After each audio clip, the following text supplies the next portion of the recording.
Arthur C. Brooks, welcome back to The Next Big Idea. Thanks. I'm really happy to be with you.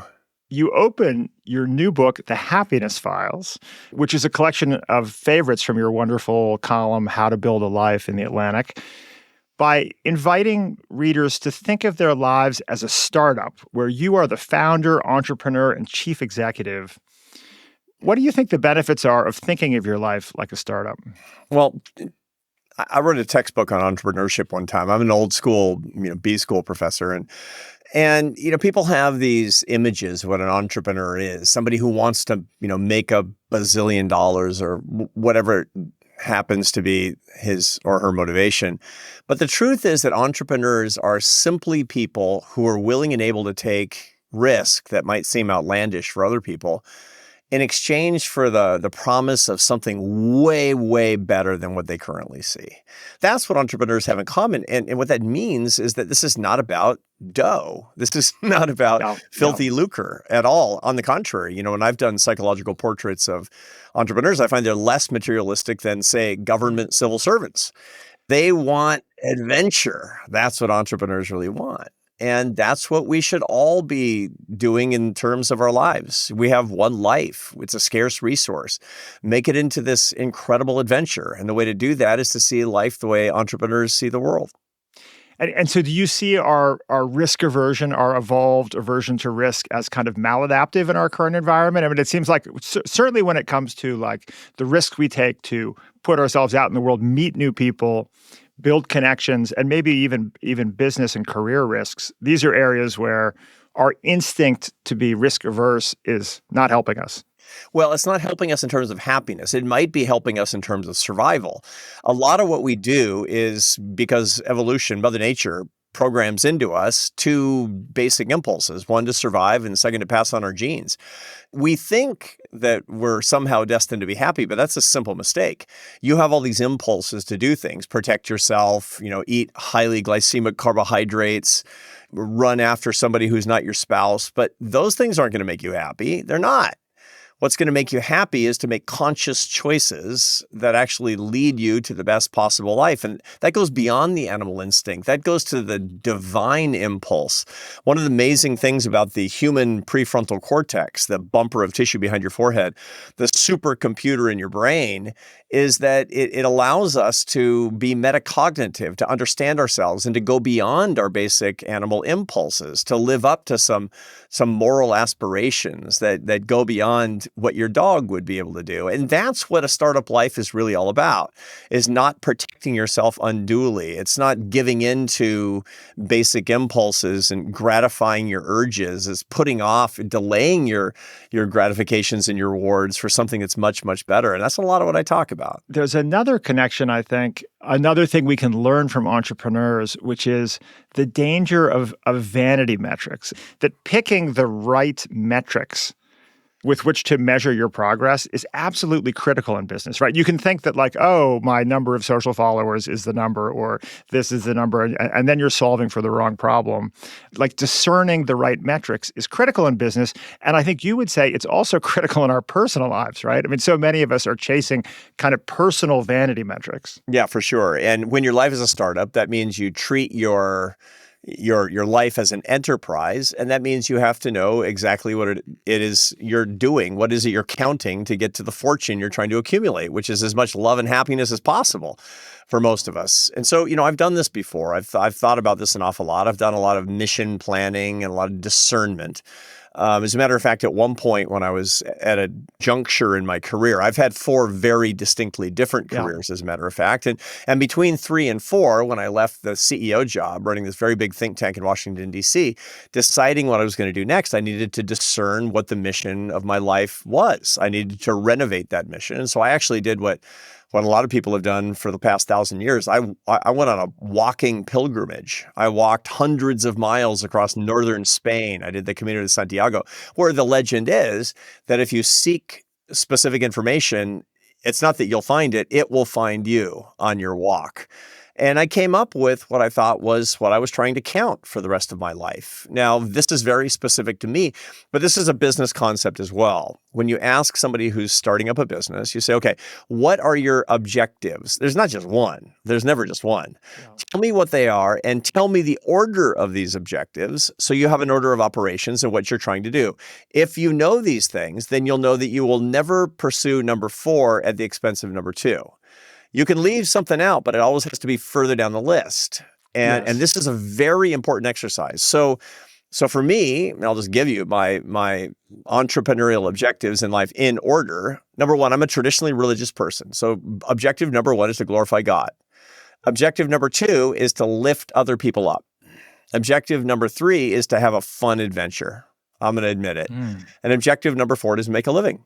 And it's number 4. Now I'm in a privileged position of being able to put number 4, but at the worst points in my life, I hope it's never been higher than number 3. Right.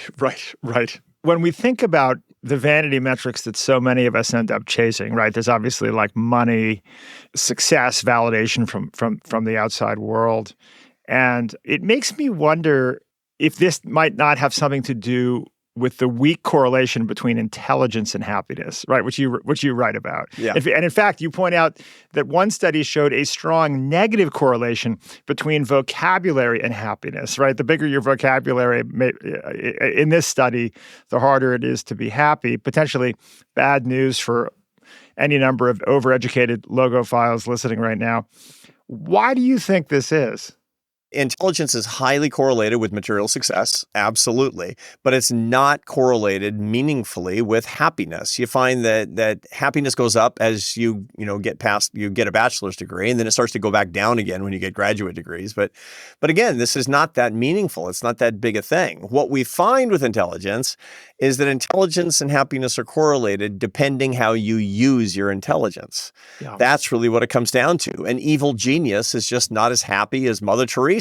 If you're trying to use your intelligence like any other of your resources to lift other people up, if you're doing something that's in the benefit of mankind, look, intelligence is nothing more than another blessing in your life, another resource that you can actually use. It's like having money or having power or having the admiration of other people. It's an asset. Anytime that you use an asset selfishly, you're going to get unhappier. When you use it generously, you're going to get happier. Intelligence is like anything else.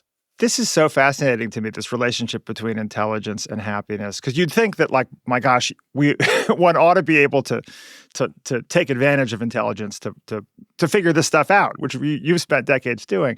But it strikes me that maybe intelligence makes it easier to be successful at chasing the vanity metrics like wealth and career success. I mean, like if you're getting this affirmation from a young age of like you're good at school, you get the job, you just end up on this conveyor belt of success, and it's almost easier to get that affirmation of the vanity metrics, which then prove in the long run not to give you what you want. That's right. Now, the vanity metrics in my world are what we call the worldly idols. And that actually comes from Aristotle via Thomas Aquinas, the greatest philosopher of the Middle Ages. And Aquinas said that people are beguiled by 4 idols in life, and every one of us falls into one of these 4 categories. So if people are really interested, and if listeners are saying, tell me more about these vanity metrics that I cannot fall prey to, here's what they are, and here's the way to figure out what yours is. And if you know what yours is, then you cannot fall prey to it, because knowledge is power when it comes to this. So Aquinas said, channeling Aristotle, that the 4 vanity metrics, the 4 idols that beguile us are money, power, pleasure, and honor. And honor means fame or admiration of other people or prestige. Pleasure doesn't necessarily mean, getting stoned all the time. It could be just mean comfort and security. So comfort and security fall into that particular bin. Power is not being, Ceausescu or Stalin. Power means having influence over other people. So people do what you want. And money is money. Money is resources, is kind of what it comes down to. One of those 4 beguiles all of us, according to Aquinas. And I have actually a way to suss out what everybody's natural idol is, such that when they're in their weakest state, that's the thing they're going to tend to follow. And that's what will wind up leading them to things in their lives that they regret. So I have this game that I play with my MBA students at Harvard called What's My Idol, to find out. Do you want to play? Sure. Are you game to play? I'm game. I'm game. Bring it on. All right. So the way that this game works is I'm not just going to say, okay, which of those four is your idol? No. What I'm going to do is I'm going to eliminate the ones that it's not until I find the one that it is. See, that's and that's a very standard psychological strategy. Elimination is a lot truer to getting to your preferences than actually trying to pinpoint it positively. Negative is a better technique. So here's the four. And then I'm going to say, which one do you give up? So here they are. Okay, let's think about them a little bit in your life. Money, power, pleasure, and fame. So which one do you give up first? Money, power, pleasure, or fame? I think I'd give up pleasure first. Oh, you're an austere guy. It's your comfort definition Uh-huh. that caused me to do that, because I've learned partly from Dr. Anna Lemke that on the other side of discomfort is great feelings, you know. So I've learned to enjoy discomfort in a way that I didn't 30 years ago, you know. And so you're not a dopamine monkey. So I'm going to make a couple of assumptions about you. You probably don't drink very much. Well, that is the hardest one for me to give up, but I've made some progress. You're probably a serious exerciser. Is that fair? Yes. What time do you get up in the morning? Yeah, 6:30. Okay, so you're going to get rid of that. But that means that these are the other three you like a little bit more. But you now have to get rid of one of the other three, which is money, power, or the admiration and compliments of others, aka prestige. What's next? I'm going to say money, although I think I might have answered that differently when I was 18, you know. You mean before you had it? Exactly. Yeah. That's okay, it, well, right. here's the thing. A lot of people have a lot of it and still worship it and still chase it. Why? Because it's what it represents to them about themselves. Yes. And that's the essence of what you were talking about with vanity metrics. Yeah. Is points on the board so you can remind yourself you're a big shot with like Instagram followers or something stupid. So I believe you about that because you think of money as what you spend to get stuff, and you've figured out with a little bit of prosperity that what you can get is mostly just a hassle. Yeah. like a boat or something. Kill me. Yeah. We have one, but it's small. We have a small boat. All right. So now you got power and fame left. You got to get rid of one. Which one are you going to get rid of? I'm gonna get rid of fame.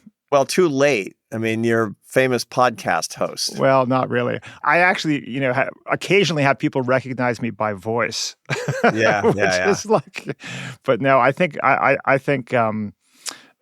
would be the next one I would give up. So now we know, which is the, you know, influence of other people, which is not malign. It's not that, you know, it's poorly wielded, on the contrary, but it will be attractive to you. And that means that you'll be attracted to endeavors, activities. You'll make sacrifices that you shouldn't make in search of that. That's what people do with their idols and their vanity metrics. They'll in their businesses, they'll sacrifice what they should be paying attention to for that thing. Or when it's in the enterprise of life, they'll do things like slightly marginalize your family so you can go get that thing that you actually want. Now, Arthur, I'd like to turn this around and ask you, what do you think yours is? Oh, I know what mine are. And because I've played this game with my students for years. Yeah. Number one, I'd get rid of is power. Your number one is my number four. I would get rid of power. And part of the reason is because I truly despise anybody having influence over me. And so the result is I hate having power over other people. The most uncomfortable thing for me about being a CEO all those years was when people would call me, they would literally say, "Hey, boss." And it would make me feel like they were being passive aggressive and mildly tormenting me. So that's number one I'd kick out. Number two I'd kick out is money. And part of the reason is because I don't like stuff. I just don't like stuff. Look, I know how to buy happiness. You can buy happiness, but not with stuff. Number three is pleasure. I like to feel good, but comfort's not my thing at all. Yeah. On the contrary, I'm a 4:30 a.m. guy. I'm a hour a day in the gym guy. I mean, if it hurts, it's fine. And part of the reason is because discomfort, inviting discomfort, as you correctly point out from the work of Anna Lemke, what it does is it opens the aperture for you to actually understand a lot of things about your life. It also manages your negative affect, your negative mood very effectively. Exactly. Yeah. And last but not least, well, there's my idol, which is, you know, the admiration of other people. Look, I mean, I'm an author. I want people to buy my books, you know, and I stand up on stage 150 times a year and give talks. This is the main thing that I do. I do a podcast. I do television. And, you know, nobody does that stuff unless they want people to go, "Hey, because I know this, I'm careful not to make sacrifices that would sacrifice the love and faith and things I really do care about in my life for that idol." And in my weak moments, those are the mistakes I make. Yeah, no, that your career ambition has been what you have. I've heard you in the past criticizing yourself. You and I spoke 3 years ago, Yeah. and actually, I want to play you a clip from something you said when we spoke 3 years ago. All right. Here it is. I've been working 80 hours a week for year after year after year for these kind of murky professional goals. I was pretty lonely. I didn't have the kind of close friendships that I needed to have. And I had marginalized things with my family that I shouldn't have done. I didn't have the love in my life that I wanted. And the result of it was I wasn't happy, and I knew it was going to end, and I didn't know what the end game was. Right. So you were fearless in identifying this as your. Indeed. And it's one thing to identify your weaknesses. It's something else to rectify them. Yeah. And how's that going? How's that process going for you? It's better than it's ever been. I mean, my happiness is 60% higher than the last time that we talked. It's great. It's 60% higher than it was 6 years ago. So it's probably 30% higher than when we last talked, because we talked 3 years ago when From Strength to Strength came out. And then you got to ask, so buddy, why were you working 80 hours a week on things that you didn't love? And there's one of basically three answers: money, power, or fame. And for me, it was, the applause. I wanted people to say I was a good boy, that I was a clever boy, is what it comes down to. Right, exactly. That feeling of being patted on the head, right? Like we all can't get that feeling, out of our heads. By the way, I do want to say in my defense on the power front that I was defining power there as kind of influence, of course, with an aspiration to have a positive influence. Of course. Desire. And by the way, fame can be wonderful too, because one of the best ways that you can influence people to the good is through their admiration for you. If people admire you for your virtues, it's wonderful. And you can do great things with money. Sure. And by the way, pleasure can be great too. Like you make babies. All kinds of beautiful things come from it. The problem is when those things are maladapted because you let them run out of control. There's a lot of nuance in this assertion that success and happiness are uncorrelated and sometimes negatively correlated, in that, you say elsewhere that earned success, success that we really earn, is correlated with happiness, and career success can empower us, as you said, to help other people, which is critical to happiness. So how do you think about that? On my first day of class with my MBA students, I say, here's the big mistake that you've been taught, and that if you continue to embrace is going to ruin your happiness. You've been taught that worldly success will automatically lead you to happiness. Get worldly success, leave happiness up to chance. Yeah. But that's wrong. And then I say something that is correct but makes them panic. And you're going to know exactly, there's going to be one word in the next sentence that's going to make them panic. I say, you should shoot for happiness, and then you will have enough success. What word is bad in there? What word freaks them out in there? What, happiness, I imagine. Now it's enough. Enough. Okay. Enough, right? Because what is enough success? They've been taught there is no such thing as enough success. So enough is the problem. Yes. That's the problem. And so what I have to talk to them about is what enough means. And the only way you can do that is by moving them from the vanity metrics, AKA the worldly idols, toward the things that actually truly do bring happiness, and make them ambitious for those things. And I think this kind of vainglorious desire that so many of us grow up with to make a massive impact on the world, to have career success, we also have a tendency to try to imbue our children with this ambition. And I've kind of read between the lines in your book that this may be, when you look at ways you might have done things differently, there was a time when you were maybe harder on your kids in terms of their academic performance than you would be today. One of the things that I see when I talk to very successful people, and I found myself doing this as a parent, and then not, thank God. My kids are actually unbelievably well. They're equilibrated in ways that I never was. Is that people who are addicted to success, they're trying to earn everybody's love, because they learned early on that you get your parents' attention and affection when you bring home A's on your report card, or make the baseball team, or first chair in the orchestra. And the result is that you internalize the idea that love has to be earned with extrinsic accomplishments. The trouble with that is that you can grow up and still trying to earn everybody's esteem and love for the rest of your life. You can, I'm going to earn my wife's love. Love is an intrinsic thing. It's a free gift, freely given. It's a grace. You can't earn it with money. You can't earn it with accomplishments and, things that will simply bring ordinary worldly admiration. But people do that. I was talking to a very, very rich friend who was saying, what it was like as he was coming up in the business and starting to make a lot of money. And I said, you wanted to be rich. That's more than anything else in the world. And I said, okay, what did you think was going to happen when you got rich? And he said, and I quote, I guess I thought my wife would love me. And then I looked at his left hand. He didn't have a ring. And I said, and he thought about it. He got real quiet. And he said, she didn't. One of the big kind of unlocks for me in midlife, which you define very generously as like you're neither young nor old. So I think I can. It only lasts so long, man. You're younger than I am. And at a certain point, you look around, you're going, yeah, it's not midlife anymore. Well, I'm beginning to ask myself how long I can describe myself. Well, how old are you now? I'm 57. 57. I got 4 years on you. The 6 handle has a cognitive impact. I can feel that coming. I'm processing that already. Yeah. Well, if I had your hair, I could be president of the United States. Yeah. but it's lonely at the top, Arthur. I'm not sure that's what you'd want. But the top of your head or the top of the country.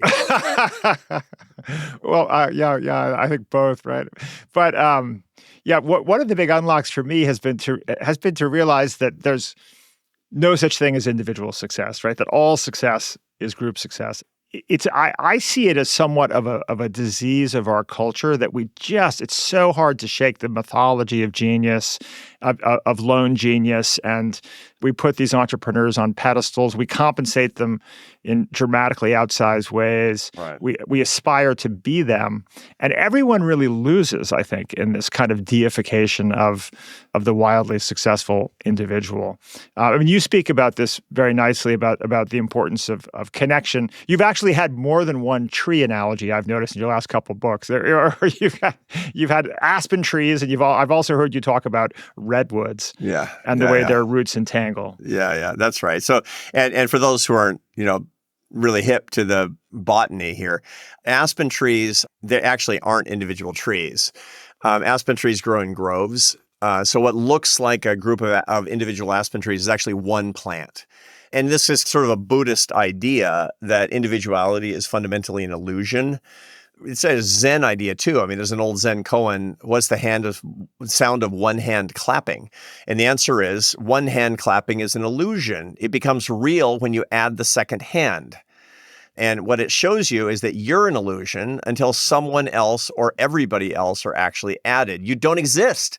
Okay. Now that's a little bit abstract, but the truth is that's not abstract at all when it comes to the aspen tree. What looks like the individual strong aspen tree that's reliable under which you can take shade, you hurt the root system, that thing goes down. That thing withers and dies. The same thing is true for all of us. And too many rugged individualists go into their old age, their dotage, continuing to try to shine up their leaves when for their true health and sustenance, they need to be working on their root systems, which means their relationships is what it comes down to. And that's one of the reasons that super strivers who think of themselves as individuals, they wind up all alone. They don't have any real friends, just deal friends. They don't have close family relationships. They have cordial relationships with people to whom they happen to be biologically related. They don't have a good marriage. They don't know anything about the people who should be closest to them. And all they know about is the colleagues and the businesses that are now no longer effectively part of their lives. Although, I would make the case, though, that if you do it right, your colleagues will become your close friends. And that there's this argument that you should build, I'm sort of a serial entrepreneur, so I think is in entrepreneurial terms, but there's an argument you should start companies with friends or hire people and really invest in your relationship with those people. And hopefully they turn into close friends, right? And do you see that as a sensible path? That's possible. And I know people that I've, worked with, they were initially deal friends and they became real friends for sure. Yeah. But one of the best ways to ruin a really close friendship is starting with a real friend going into business and have that person become a deal friend.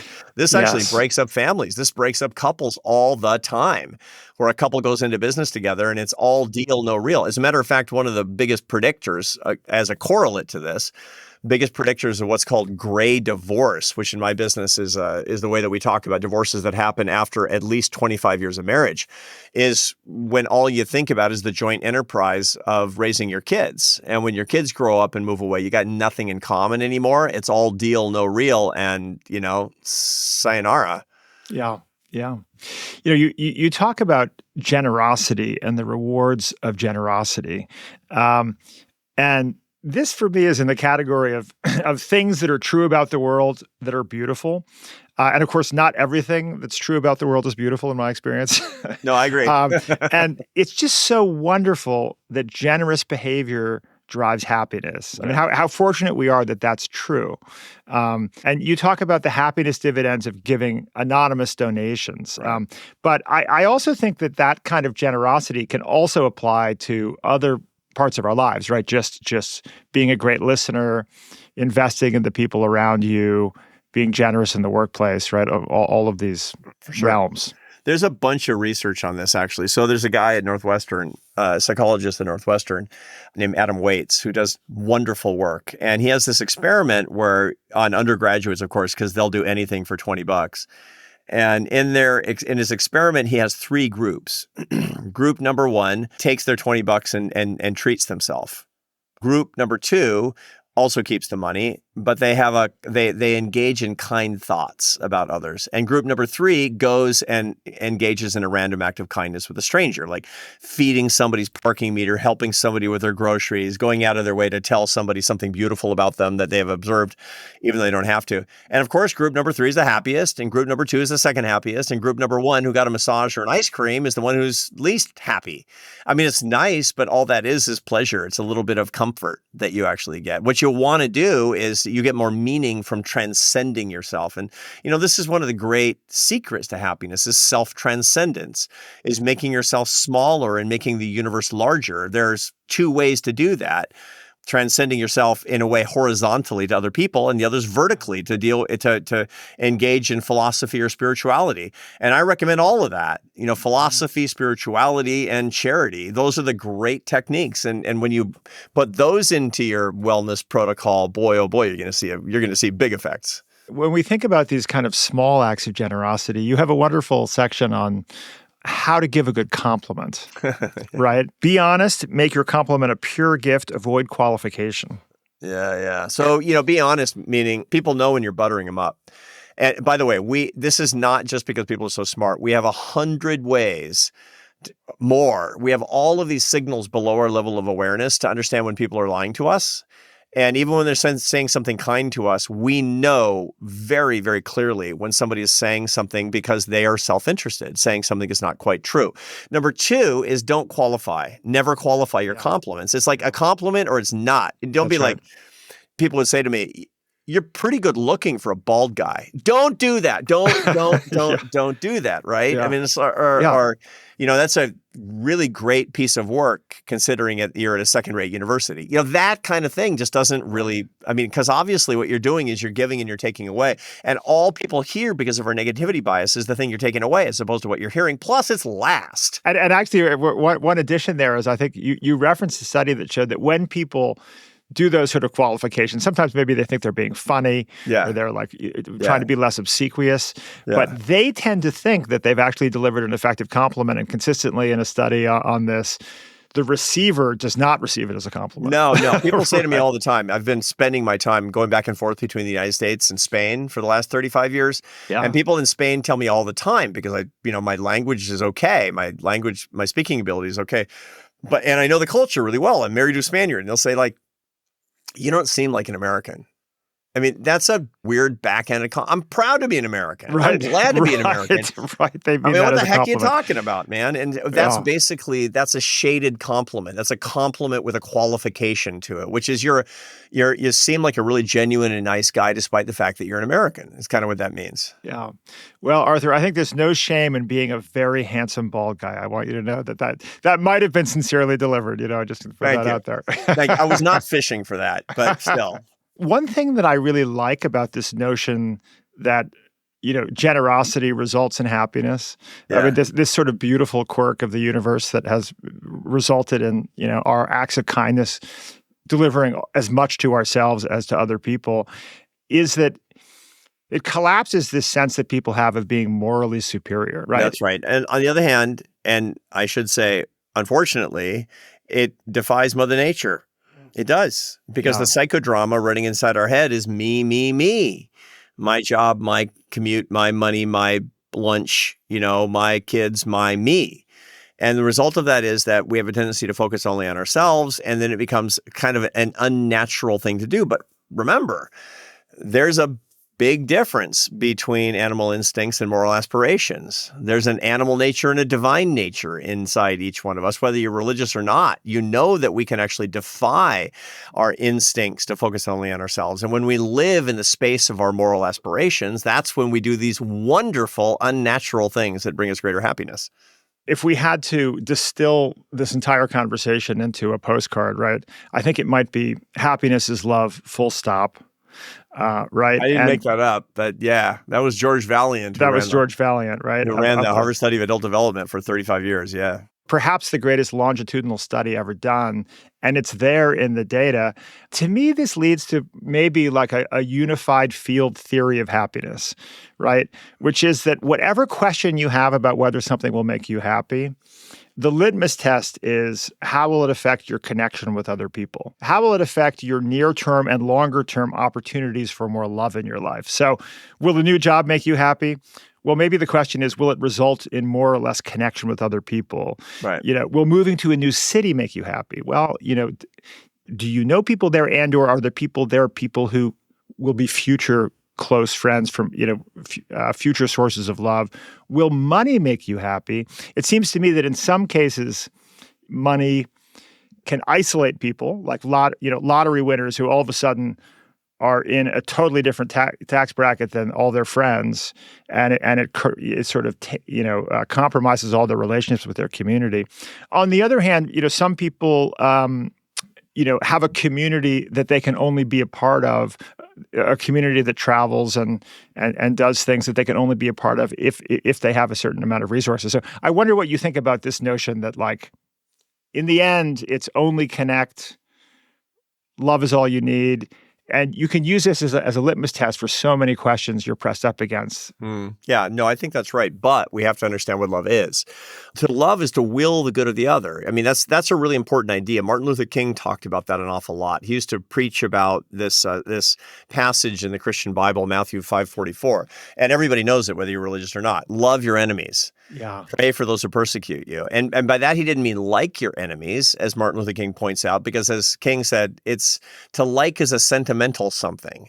To love is an act and a decision and a commitment. And only when you love your enemies as a decision can you redeem your enemies. It's the ultimate transgressive act. It's the ultimate act, not just of self-giving, but of actually comporting yourself and managing yourself as the person you want to be, which brings happiness. The Greeks, the ancient Greeks, they had 7 words for love, which is just incredible. And we have one, which is so lame when you think about it. I mean, it's just so weak that we've got one word for love. I can say I love my wife. I love Chicago deep dish pizza. I love the Red Sox. I like, dude, if you're loving all those 3 things in all the same way, you need a psychiatrist, right? It's a problem, right? Yeah. So they have a lot of different words for it. And, notably eros, which is, love. It's a romantic love. Philia, which is love of friends, agape, which is love of the divine, which is divine love. And those are very, very different things. So the way to use that concept, again, this comes from the guy who ran this 90-year longitudinal study and found that the happiest people, and who are also healthiest, have a ton of love in their life, is to have a diversified portfolio of loves. Yes. Is to understand the different loves in your life, is to have that. So, what I have found in my own research is that the happiness 401k plan is basically to invest every day in faith, family, friends, and work. And by faith, I don't mean my faith. I mean faith or life philosophy, something that is bigger than you. Friendship, which is pretty clear, family relationships, and then work, which has the characteristic of serving other people. And if you do those 4 kinds of love, and you're serious about it, you're business-like, you're entrepreneurial about it, life is going to get a lot better faster. I'm interested in kind of the what happens when we try to be loving beyond the normal constraints of our, close friends and family. And you have a wonderful column about frenemies, this category of kind of quasi friends with whom we feel competitive. How do you think about the nuance there? So, I mean, we have a lot of different kinds of relationships with people, particularly when there is something competitive about the way that we're interacting with them. And that can be not just at work, it can be in romantic markets, for example. I'm an economist, so I talk that way. It can be, when you're both looking to attract an individual and then you're going to feel a natural competition toward each other. It can be sibling rivalry. Yeah. And what this means is that you're kind of contaminating the collaborative essence of a love relationship with a competitive one. Now, at very least, you need to know that. But, the best competitive relationships are also really collaborative, right? Yeah. But they're, the Red Sox and the Yankees, it's not good competition to try to blow up each other's bus on the way to the game. You need to collaborate to compete. But there are lots of areas of life where there shouldn't be any competition. I've studied the essence of success in marriages is one of the things I study a lot. My wife and I actually, we talk to audiences about healthy marriages, and we do marriage prep for couples who are engaged. We do that stuff every month. And one of the things that we say is, man, if you're competing, you're losing. A 50-50 marriage where it's like, I took care of the kids last week. You have to take care of them this week. You're both getting 0-0. I mean, it's 100-100 is the way that really successful marriages work. And I know, people are grinding their teeth when I say that because, this sounds like I'm propping up some old school concept. But no, that's not what I'm saying. You organize your relationship the way you need to organize your relationship, but don't compete. When she wins, you win. When he wins, you win is how that comes about. And that's a really important thing to keep in mind. I think we've all had people in our lives that with whom we had like an ambivalent friendship of some kind, including family members. And that's the point. Sure. I know a lot of married couples that are frenemies. Oh, yeah, exactly. No. And I think that it's, I've tried to approach those relationships, seeing it as my own failing. Like, okay, well, if I'm bringing competitiveness, we need to diagnose that. But also, I've realized there's a category of people who I don't like, but I admire, or I can see that I can learn from them. And I've found in this journey to try to learn from and empathize with and better understand people who are more different from myself stylistically. Yeah. I've actually, I've gradually over a couple decades ended up becoming friends with people very different from myself that I never previously thought I could become friends with, right? And so I think very often I feel like the friend to me experience is a personal failing, at least in my own journey. Yeah, no, that it makes sense, but it's the most normal thing of all because, look, Homo sapiens, our brains in their current form were the same as they were in the Pleistocene. It was, in the ancestral environment, human beings lived in bands of 30 to 50 individuals. And if you were to pass on your genes, it's because you had an impulse to rise in the hierarchy of your band. That's just the way that it was. So it's one of the reasons that our brain chemistry works the way that it does. There's a lot of research that shows that when you rise in a natural social hierarchy, you have more serotonin. You feel calmer. You feel better when you rise in the hierarchy. Now, you also might be more stressed out. You might have more cortisol circulating in your system because you're always getting challenged. But the truth of the matter is that we have a neurochemical reward that comes to us when we rise in the hierarchy, and that makes us competitive. That's what makes us envious. Those are mechanisms that actually keep us in the hunt is the way that works. But they also can be maladapted to all sorts of situations. When you're competitive, non-collaborative with your brother, that's a problem. That's a big problem. It's going to ruin everybody's quality of life and wreck a relationship if you're not careful. And so the result of that is that you need, once again, to recognize your animal instinct and then appeal to your moral aspiration on this. And there's all kinds of ways to do that. That's what Dante was writing about in the Inferno. Dante talked about, the 7 deadly sins, that it was that the Inferno is organized around the 7 deadly sins. The deadliest of which is pride, which is the ultimate satanic sin. And the one right above that is envy. And envy is, it's just so terrible in the Inferno. You'll remember this. And anybody who hasn't read go read the Inferno. It's like, put down everything else. Wait till the end of this podcast, then read the Inferno. And it's, Virgil is guiding Dante down to the bottom of Mount purgatory. And he gets to envy, and the envious people are suffering in hell with these weird sort of symbolic torments. The envious people are standing on the edge of a cliff with their eyes wired shut, having to support each other so they don't fall into the pit, which you'd never do. You never support each other when you're envious. And the answer is, according to this ancient medieval psychology, we're naturally envious, but you can fight it. And the way you do it is with admiration. Exactly what you said. Admiration is the key. Now, you're not going to be, there's malign envy of people who are getting things you think they don't actually deserve. The answer to that is just disregard that case. Stop following that person on social media, for God's sake. How stupid. But for people who are earning things that you wish that you had, the answer to that in your own heart and mind is turning it to admiration, sincere admiration. Right. Go to that person who, his book came out number one on the best New York Times bestseller list and yours didn't. Go to that person and say, I read that book and I just really, really admire your work. I got to tell you, and you're going to you're going to feel so good because that's morally where you want to be. After rereading Dante's Inferno, I'm going to have to read Schopenhauer's Our Relation to Ourselves, because I loved your column about Schopenhauer and his surprisingly wise observations about how we can sort of live better lives. His applied philosophy, as you say. Schopenhauer says, we're happy in proportion as our range of vision, our sphere of work, our points of contact with the world are restricted and circumscribed. And we're more likely to feel worried and anxious if the limits are wide. Yeah. So this actually really resonated for me, that constriction of our environments makes us happier.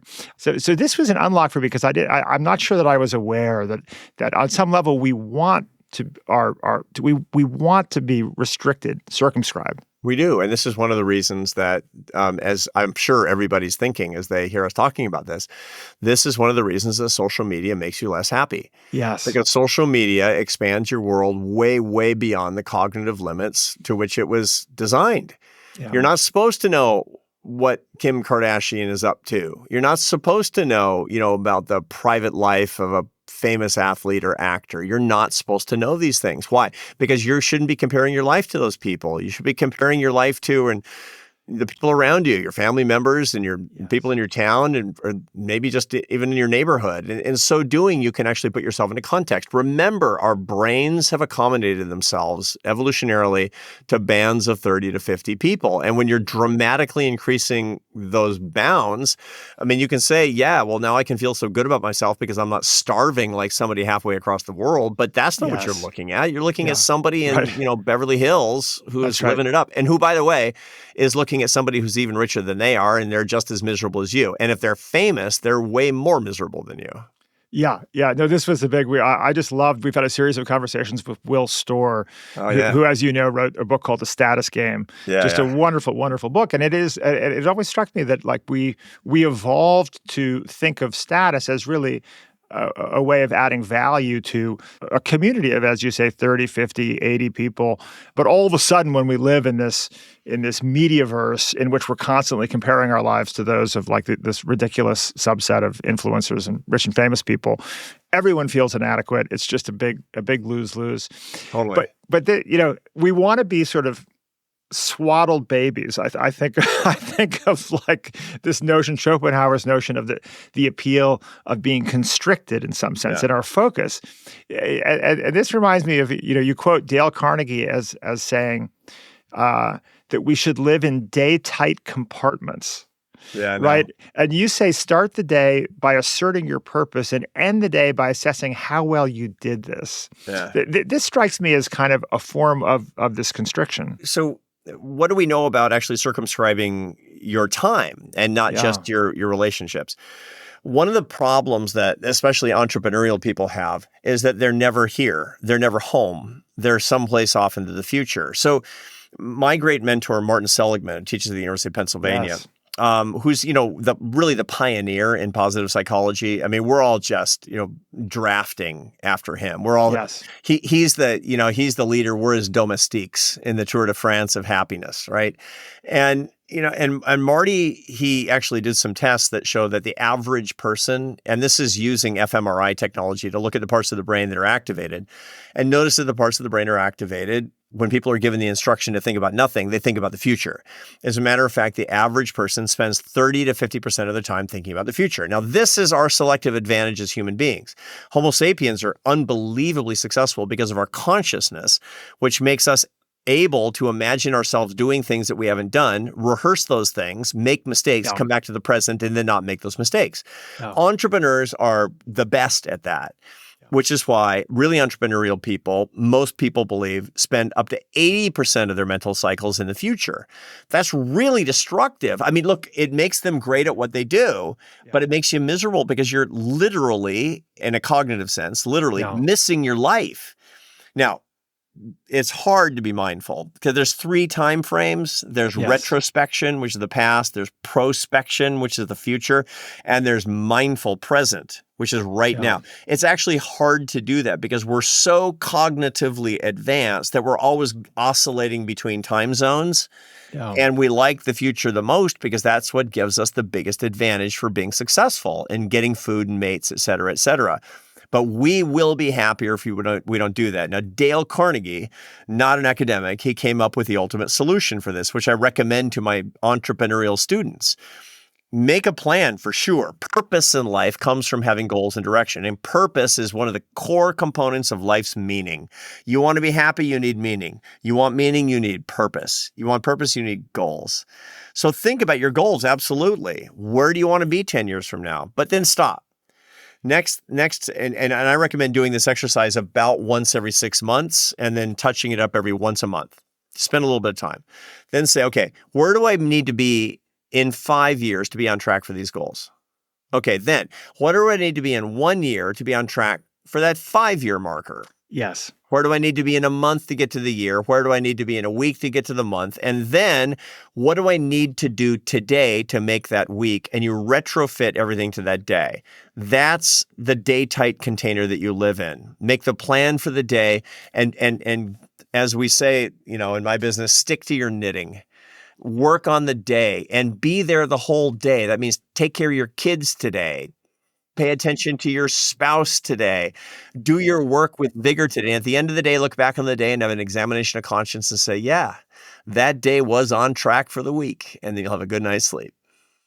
Now, is exercise part of that daily schedule? We touched on this earlier. You and I both are engaged in daily exercise. But I wonder, does this deserve to be on the short list of ingredients of a happy life? It's on the short list of ingredients to have not an unhappy life is the answer to this. Okay, It sounds like I'm okay. splitting hairs, but I'm not. That happiness and unhappiness, or I should say that the emotions that are evidence of happiness and unhappiness, because happiness is not an emotion. It's a phenomenon that has emotions that are evidence of that, that those emotions, positive and negative, are processed in different parts of the brain. So if you are somebody who has a low level of well-being, you have one or 2 problems. One problem could be that your happiness is too low. Another problem can be that your unhappiness is too high, or both is the way that this could work. And I have a series of tests. People can go to my website and take a test for free that shows where their bigger challenge lies. Is it in positive affect or negative affect? Now, a quarter of the population is above average in both positive and negative affect. And that's me. I'm at the 95th percentile in positive affect. I have a lot of very positive emotions. Yeah. I'm at the 90th percentile in negative affect, which means I have a lot of negative emotions. For me, the well-being challenge is managing my negative affect. There's some very bad ways to do it, very messy ways to do it, like drinking alcohol and workaholism and looking at the internet all day long and highly glycemic carbohydrates and pornography. These are all very destructive ways that people use to anesthetize themselves from high levels of negative affect. The best 2 ways to manage your negative affect are spiritual practices and picking up heavy things. Those are the 2 best ways to do it. I don't mean just resistance training. I mean, yoga's great. I mean, sports are great. Zone 2 cardio is great. But finding, and actually have protocols that I can actually assign to people for different well-being challenges. So for example, if you're feeling crummy about yourself, weightlifting is best. If you're feeling super stressed, yoga is best. If you're feeling depressed, zone 2 cardio is best. You get the picture. If you're Yeah. lonely, sports is best. So, Yeah. but the whole point is that if you have high levels of negative affect, either periodically or constantly, then part of your daily protocol, your day tight container needs to have regular exercise in it. It just has to. It's good for everybody because it's good for health. But the truth is, for me, I'm sorry. I'm not getting my life on, and I'm not going to get to my work, and my brain chemistry is going to be upside down. And we could specify what that means, but everybody kind of knows. Yeah. So I wake up at 4:30. I exercise for an hour every day from 4:45 to 5:45. I get cleaned up. I go to Catholic Mass every day because soul is really important for part of the self-maintenance. And then I come back, and that's when I self-administer psychostimulants and high protein, AKA I drink coffee and eat yogurt. I figured. I was curious about the psychostimulants, but I thought it was probably a delicious cup of coffee, which I now have about 17 of now that I've learned how good it is for me. So I'm going to make a case though for another factor with exercise. Certainly, cortisol regulation is critical, right? And it's like there's nothing if I'm in a funk, or if I'm frustrated or angry or what have you, nothing will cure that better than just going and running a few miles. It's incredibly effective at that cortisol regulation. But the other thing that I've found is that my mother was right. I hate it when that happens.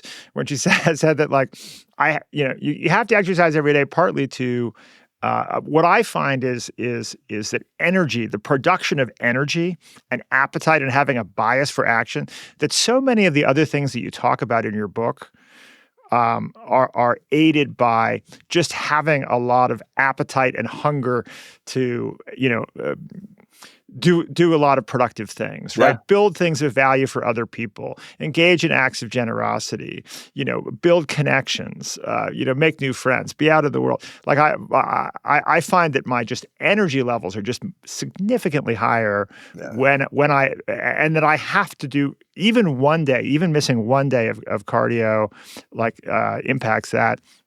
I'd also make the case that we're seeing more and more evidence of diet and we've had a lot of great scientists on this show and how that impacts, the gut microbiome, which in turn affects mood. Yeah. And so I think there are actually some profound connections there too. What do you think? For sure. And it's actually one of the reasons that I keep the diet that I do, which is very high in protein, moderate in calories and high in protein. And especially the first meal of the day should be a big bolus of protein with tryptophan. Now, I could eat a turkey, but I don't want that. That's why I have Greek yogurt with protein powder in it, because I actually want, and this is a well-studied phenomenon that is not just good for your well-being, it's good for moderating your high levels of negative affect over the course of the day. It's for, cortisol regulation, for example. It's just, these are well-studied phenomena that, and this is getting into another phenomenon that I impress upon my students, which is psychology is biology. Yes. And which is a beautiful thing. I mean, we're an incredible machine is the way that this works out. When you and I were kids, we were under the illusion that biology was psychology and you could think your way out of anything. Correct. And that's actually the opposite. Psychology is biology. So understand what makes you tick. Understand what's going on with your brain. I mean, that one of the great secrets to happiness is having knowledge of what's going on scientifically, such that you know which habits to change, and then explaining them to other people so you're accountable to them. There's so much in the Happiness Files about some of the nuances of what a really rewarding work career looks like and what a rewarding work environment is like. Could you get into something that you have some strong opinions about meetings, about autonomy, about work-life balance? Can you share some of those? For sure. And there's a lot that we can do to improve life for ourselves, but also for the people who work for us. And so I give a lot of advice to CEOs, for example. And one of the things that I talk about an awful lot, I'm very militant about meetings. Actually, not meetings per se. One of the things, and this actually comes from data from a research firm on Wall Street called Irrational Capital. And what they've done is they've looked at all of the companies in the Fortune 500 and the Russell 1000 and a few other indices. And they have proprietary sources of data to find out how happy people are in the workforces and how they're being managed. And so they're able to actually find some correlations. And then ranking them, they've started an ETF, an electronically traded fund, where they buy the happiest companies. the top 20% of companies in the Standard and Poor 500, and they're Wow, I love it. 520 basis points ahead of the index right now. I mean, they're making Wow. tons of money on the So basis of interesting. buying the happiest companies. One of the big swingers is not feeling to be happy at work, is not feeling like your time is wasted. Is not feeling like you're being treated like an unproductive drone. And the worst infraction for treating people unproductively is subjecting them to meetings Right. that are not useful. So, how do you make meetings happier? You cancel them. That's the basic, that's the Right, bottom right. line. And trust me, I'm an old Yeah. school academic. I've been in a lot of faculty meetings where it's like, give me a cyanide capsule. They're so bad. And because blah, blah, blah, blah, and I don't need to be here and I want to go back to, I want to Right. go work And on my book. Cancel them. If you can't cancel them, make them shorter. We make them shorter and make sure that you only have the people there who need to be there so that they feel like there's a role. The ideal length for a meeting, there's actually some scientific methodology on this or some data analysis on this. The ideal length of a meeting is 30 minutes because it takes 30 minutes to get into something, but only having 30 minutes, you truncate the niceties and the biggest, did you go sailing this weekend? Who cares? Get to business. Get to business. This is a business meeting. You're in and you're working and you're out, and it has to stop after 30 minutes. Once you as a boss start making a commitment to 30-minute meetings, morale starts to go up a lot. So that's one of the examples of actually how to be happier at work that's really practical. But the other piece would be empowering the people in those meetings to actually be making decisions and running pieces. I mean, that autonomy, dignity, and the ability to actually have power. Pushing down power and credit. I mean, when I think of acts of generosity in the workplace, I think pushing down credit and pushing down power to make decisions is a big one. For sure. And it's like empowering people to actually make suggestions, implement their own suggestions, taking them seriously. That's the number one predictor of a happy workforce. The number one predictor is not ping pong tables and avocado toast. It's actually listening to people and taking their suggestions, letting them give you their suggestions no matter where they are in the organization, implementing them and having them help in the implementation. That's the number one predictor of people saying they like their jobs. You end the book with a point that I love. You say, if you want to be successful and happy, start by learning how to be happy, and success will follow. Yeah. Why that sequence? That sequence, it comes because happier people, they tend to perceive sufficient success in what they're doing. Number one, they are more successful in worldly terms. They are. Happier people do better work. Happier people make more money. Happier people have better job evaluations. They do. So you will be, on his face, more successful according to the terms that you would think of. But at the same time, you also can have enough success when you're happy. When you're not happy, there's never enough success because you're trying to plug a hole in a boat. And you can't with what you're using as the plug. It doesn't work that way.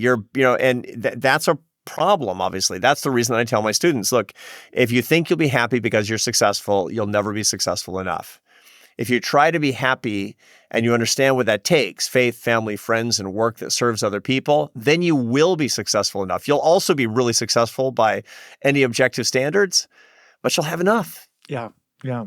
It's interesting. I used to think that joy was an output of doing good work. It was an indicator that, okay, if we're really experiencing joy in this podcast conversation, as I am now in the, building our business with our small, wonderful team of people, well, that's it. That's a positive indication that we're doing good work. Right. And I believe that to be true.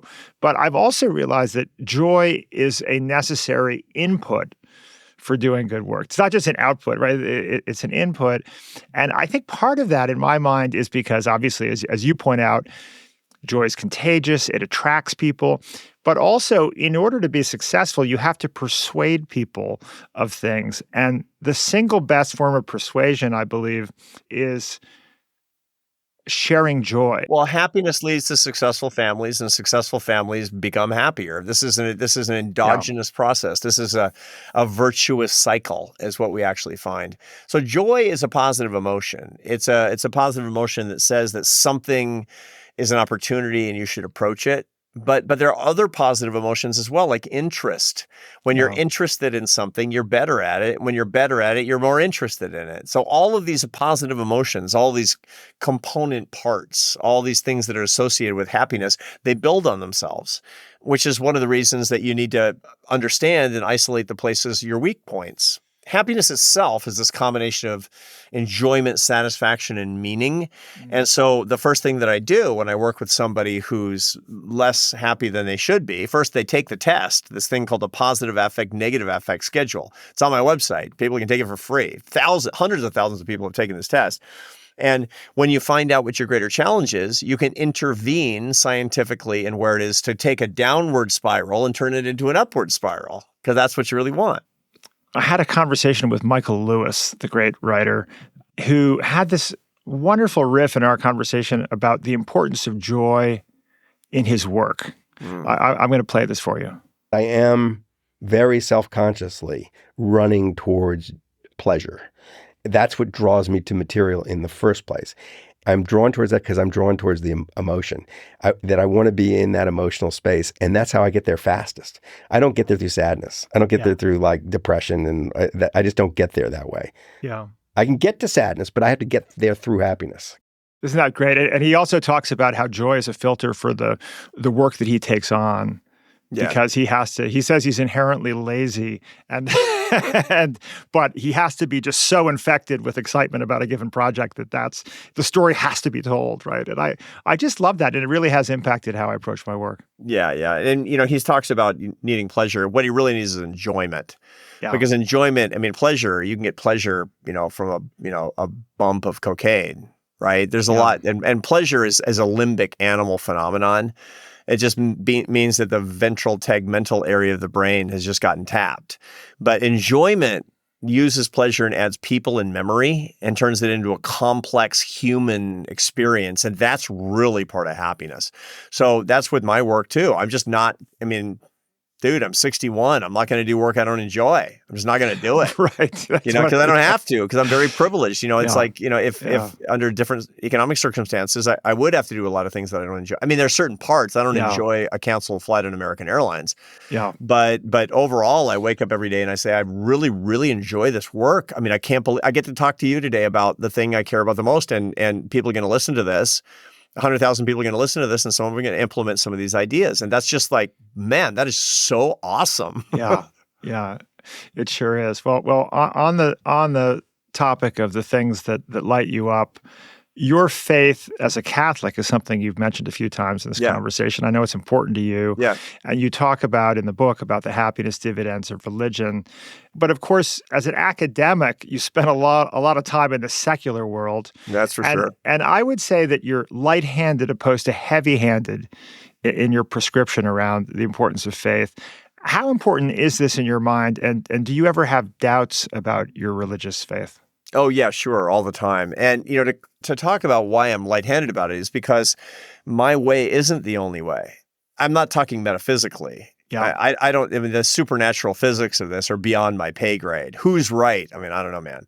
But I do know as a social scientist that anything that is transcendent to you, as we talked about earlier, is actually going to raise your happiness, something that will make you small and the universe large. And this could be studying the Stoic philosophers or Vipassana meditation, or listening to the works of Bach, or a morning Brahma Muhurta walk before sunrise. These things will give you this transcendence. The same thing that I get when I go to Mass every day at 6:30. Do I have doubts about my own particular approach? For sure. And part of the reason is because faith is something that you embrace without empirical evidence. That's that's what faith is all about at the end of the day. But that's normal. There's all these things in life that are more or less like that. The problem that a lot of intellectuals have with that is because it seems to conflict with reason. But my view is that faith and reason are completely complementary in the same way that knowledge about Picasso's paintings is complementary to the existence of Picasso. the creator and the creation are, you don't find evidence of one in the other, but the iron sharpens the iron in the experience of what it means to be appreciative of what Picasso did. And so that's how I look at my life. I mean, I look at my life as being created by God in a series of incredible miracles. And my job is to go about the world, marveling at the creation and trying to explain it in ways that can edify and lift up others. Yeah, I am not religious, although I was raised that way.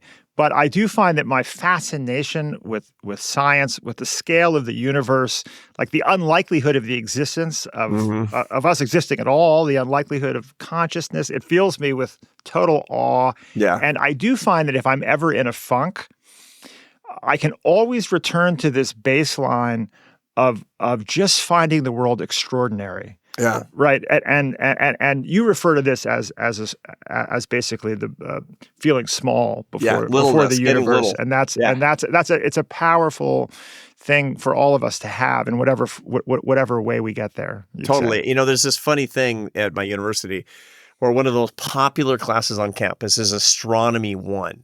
Yeah. Which, it's like, and these kids who are taking it, they're like journalism majors and anthropology majors, and they don't want to take a general science requirement, but they find by about the third week that they can't get enough of this stuff. And I'll ask them, what's the deal? And they'll say, I don't know, man. I mean, I'll go in on Thursday morning at 9:00 and I'm super bummed out because like my girlfriend's not talking to me or whatever.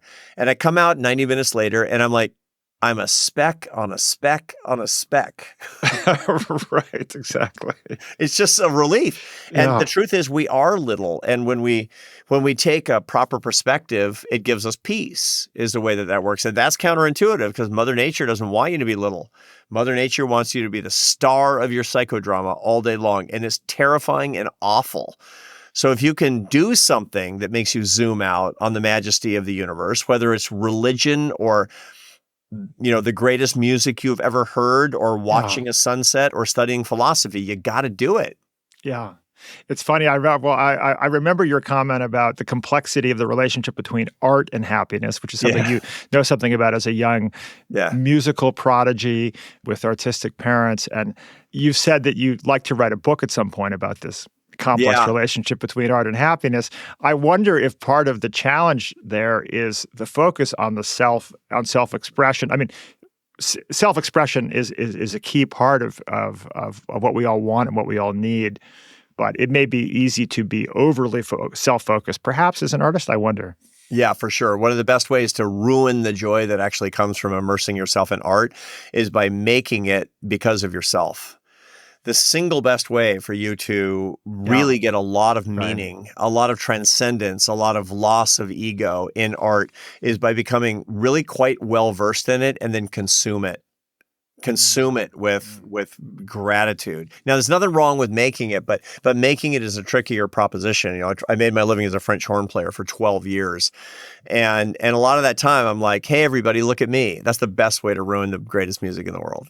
The best way. Right. So do you think you'll write that book? Yeah, I mean, at the art of happiness and the happiness of art, something like that. I actually have a chapter in a book I've got coming out about the meaning of life next April about actually how to use beauty strategically to open up what neuroscientists call the dark side of consciousness, wherein your experience of meaning resides. The big reason that today, young adults, the explosion of depression and anxiety is largely one of feeling like life is bereft of meaning. And the biggest reason for that is that modern technology and the way that we live is pushing us away from the parts of our brain that we need to engage to find meaning. Yes. So what we need to do is to strategically apply parts of life that are deeply, deeply sort of mysterious, that defy technology, that defy solutions, like falling in love, like studying and practicing spirituality, like looking for a calling, not a job. And one of those things is looking for beauty and experiencing a lot of beauty. There's three kinds of beauty. There's natural beauty, there's artistic beauty, and there's moral beauty. And each one of those things will, when we strategically apply those things to our lives, non-egotistically, it just like illuminates the right hemisphere of the brain, this dark side of consciousness. And we just weirdly, without being able to articulate it, say, I feel like my life has more meaning. Why? That's why. Yeah, I love it. Well, technology has become mysterious, which leads me to my last question for you, which is, What's the relationship between happiness and artificial intelligence? Do you see potential for AI to be a helpful force? And I'll add that I've heard a rumor that you might be involved in some things in this area. So, artificial intelligence or any technology can only ever enhance your happiness if it complements your relationships with other people. It will always and everywhere lower your happiness if it substitutes for your relationships. That's the key thing to keep in mind. Yeah. If a dating app actually complements your in-person dating life, okay. And some of them are trying to do that. But if it substitutes for the courting relationships and it takes away the complexity from life, from your meeting somebody, it's going to lower your happiness. Social media, when you have social media friends as opposed to in-person friends. Zoom meetings, real people versus virtual people. Technological substitutes will lower your happiness. Technological complements can raise your happiness. And the same thing is true for AI. And I'm working on a project right now with a couple of co-founders to have kind of a virtual twin, an AI twin of me. But we're not trying to figure out something that can maximize time in app. What we're trying to do is to give people an opportunity to learn something and then go use it in their ordinary lives, something that will complement the exposure that they actually have to other forms of my communication and that will actually complement their own human relationships. That's kind of how we're thinking about it. So AI, it's just like any other technology. It's how you use it. Yeah, yeah. And do you think that it is likely to have a net positive impact on our collective happiness or net negative? So I would have to answer that from a historical perspective based on the trajectory of the introduction of technologies. And what typically happens is that we introduce a technology, we promise everything, it underdelivers, makes us miserable, then we learn how to use it, and it makes our lives better. Right. Once we get through the trough of disillusionment, as we say, then it's kind of the J curve of happiness. You know, it's like it's here, it's going to be great. Oops, it was worse. Now it's getting better because we've learned how to use the technology. I mean, you and I, when you and I were little kids, Mom was like, "Get off the phone. It's a beautiful day." Yeah. And now you wouldn't spend all afternoon on the landline phone in your room. That's insane. Arthur, thank you so much for being with us today. Such a fascinating conversation. Thank you. It's really an honor to be with you. I appreciate it an awful lot. These are great questions and topics that I hope can really enrich people's lives. That's what I tried to do with this book. Well, it's a great one, and I'm delighted to hear you got more on the way. And there's always another book. It's sounding to me like every 6 months we'll have you back. So I love it. Wonderful. Thanks, Arthur. Thank you so much. I appreciate it.